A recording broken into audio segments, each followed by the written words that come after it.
Hello everyone, Verma जी classes में आप लोग का स्वागत है। अगर आप इस वीडियो को देख लेते हैं तो आप लोग इस वीडियो से 70 में 70 नंबर लेकर जाने वाले हैं। हिंदी का महा मैराथन आपके लिए लेकर आया है। इस वीडियो से एक भी प्रश्न बाहर नहीं आएगा। तो चलिए देर न करते हुए वीडियो को स्टार्ट करते हैं। तो देखिए, फर्स्ट हम लोग का आदिकाल, ठीक है, आदिकाल जिसका समय सीमा है 743 ईस्वी से लेकर के 1343 ईस्वी तक का समय है। ठीक है, ये बहुत बार पूछा है। देखिए अगला है भक्ति काल। देखिए भक्ति काल है ना, इसका समय सीमा है 1343 ईस्वी से लेकर के 1643 ईस्वी तक का समय है।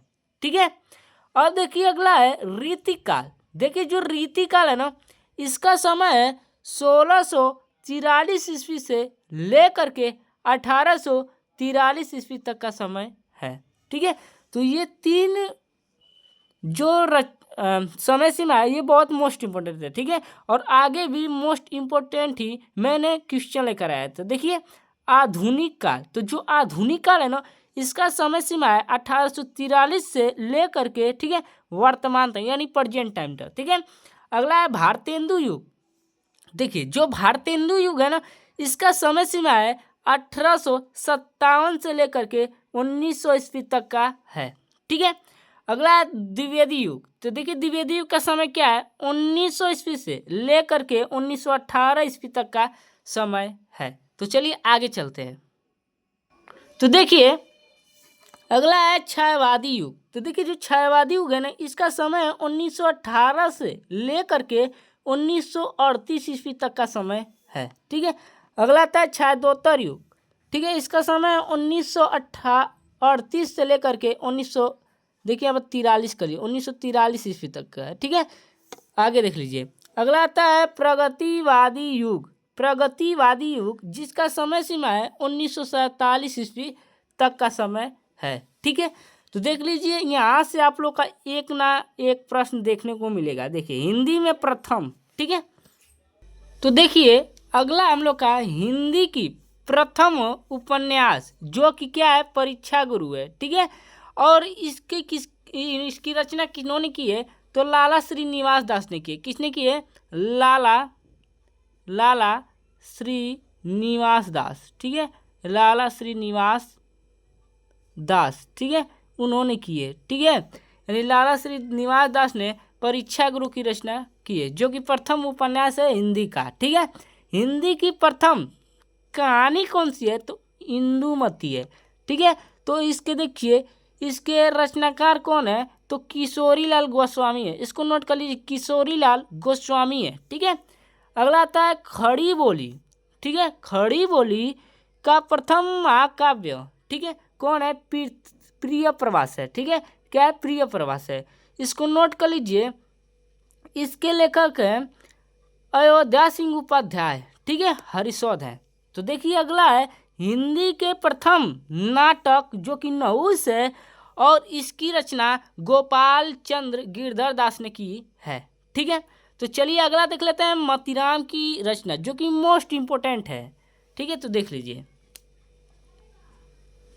देखिए ललित ललाम इनकी फर्स्ट रचना। ठीक है, अब देखिए मोतीराम सतसई अलंकार पंचाशिका। ठीक है, ये तीन इनकी महत्वपूर्ण रचना है, और ज़्यादातर ललित ललाम और मोतीराम का ही पूछता है, यानी मोतीराम सतसई। ठीक है, तो चलिए अगला रचना देख लेते हैं भिखारी दास। तो देखिए भिखारी दास की क्या रचना है, भिखारी दास। ठीक है, इनकी दो ही रचना है और जो कि बहुत मोस्ट इंपोर्टेंट है। ठीक है, देखिए काव्य निर्णय इनकी रचना है और श्रृंगार निर्णय इनकी रचना है। ठीक है, तो चलिए आगे देख लेते हैं भूषण की रचना। तो देखिए अगली इनकी रचना है शिवराज भूषण। ठीक है, शिवा बावनी छत्रसाल दशक, ये भूषण की रचना है। ठीक है, तो देख लेते हैं पद्याकर की क्या रचना है। तो देखिए पद्याभरण इनकी रचना है, जगत विनोद है। ठीक है, गंगा लहरी है इनकी मोस्ट इंपोर्टेंट रचना है। ठीक है, प्रबोध पचासा इनकी रचना है। ठीक है, तो चलिए आगे देख लेते हैं केशव दास की रचना है। तो देखिए केशव दास की क्या रचना है, केशव दास देखिए रामचंद्रिका जो कि मोस्ट इम्पोर्टेंट इनकी रचना है। विज्ञान गीता है, ठीक है, कवि प्रिय है और रसिक प्रिय केशव दास की रचना है, ठीक है।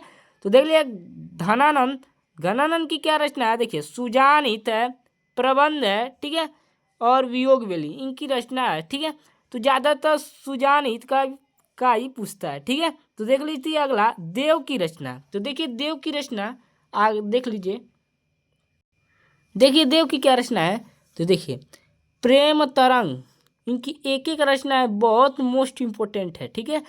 अगला है भाव विलास, शब्द रसायन, ठीक है, भवानी विलास, कुशल विलास और राधिका विलास, ठीक है, इनकी जो कि बहुत मोस्ट इम्पोर्टेंट रचनाएं हैं, ठीक है। देखिए बिहारी की रचना क्या है, देखिए बिहारी सतसई इनकी रचनाएं हैं, ठीक है। तो चलिए आगे देख लेते हैं। तो देखिए अगला है सूरदास। देखिए यहाँ पर देखिए यहाँ पर सूरदास, ठीक है। सूरदास की क्या रचना है, सूर सागर, ठीक है, साहित्य लहरी इनकी रचना और सुरावली इनकी रचना है, ठीक है। तो देखिए अगला आता है रसखान, इनकी भी मोस्ट इम्पोर्टेंट रचना है, ठीक है। अगर आप लोग को व्याकरण पढ़ना है तो मैंने इसके लिए एक वीडियो अपलोड कर दिया है, ठीक है। उसमें जो कि सभी ट्रिक से व्याकरण आप लोग को बताया है, 10 से 20 मिनट का वीडियो, उससे बार व्याकरण नहीं आएगा, ठीक है, जाकर उसको देख लीजिए। तो देखिए अगला है रसखान की रचना। तो प्रेम वाटिका इनकी रचना है, ठीक है, सुजान, रसखान, ठीक है, दान लीला इनकी मोस्ट इम्पोर्टेंट रचना है, ठीक है। तो देखिए अगला आता है अष्टछाप के कवि, ठीक है। तो अष्टछाप के देखिए कवि कौन कौन है, देखिए सूरदास है, ठीक है, कृष्णदास है, ये मोस्ट इम्पोर्टेंट है, ठीक है। अगला देखिए कुंभन दास है, परमानंद दास है, ठीक है, नद दास है, चतुर्भुज दास है, ठीक है।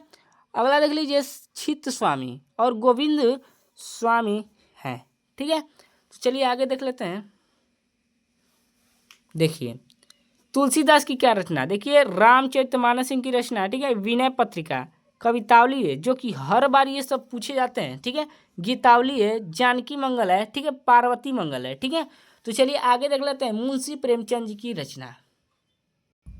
तो देखिए मुंशी प्रेमचंद जी की रचना है, ठीक है। तो देखिए मर्यादा एवं हंस, ठीक है, कर्म भूमि की रचना है, गबन है, ठीक है, और सेवा सदन है और संग्राम, ठीक है, इनकी जो कि मोस्ट इम्पोर्टेंट रचना है।